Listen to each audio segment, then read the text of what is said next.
எல்லா குடும்பத்திற்கும் 10,000 ரூபாய் வழங்கப்படும் என்றும், பெண்களுக்கு மாதந்தோறும் 1000 ரூபாய் வழங்குவதை 2000 ரூபாய் வழங்கப்படும் என்றும், மகளிருக்கு தற்போது நகர பேருந்தில் கட்டணம் இல்லாமல் பயணம் செய்கின்றார்கள். இனி அதிமுக ஆட்சிக்கு பிறகு ஆண்களும் கட்டணம் இல்லாமல் நகர பேருந்தில் பயணம் செய்யலாம்.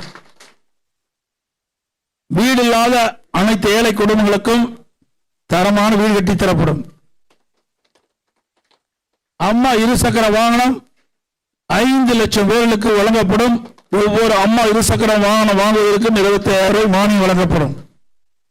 முதியோர் உதவித்தொகை 2,000 ரூபாயை உயர்த்தி வழங்கப்படும். இளைஞர்கள் மாணவர்கள் வங்கியில் வாங்கிய கடன் தள்ளுபடி செய்து கொண்ட நடவடிக்கை எடுக்கப்படும். வாழ்வாதார உதவியாக ஆண்டுக்கு 3 கேஸ் சிலிண்டர் ஒவ்வொரு குடும்பத்திற்கு வழங்கப்படும்.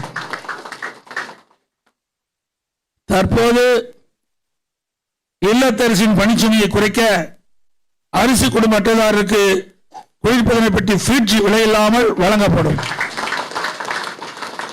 குடும்ப அட்டைதாருக்கு தற்போது வழங்கி வரும் விலையில்லா அரிசியோடு 1 கிலோ பருப்பு 1 லிட்டர் சமையல் எண்ணெய் விலையில்லாமல் அனைத்து குடும்ப அட்டைக்கும் வழங்கப்படும்.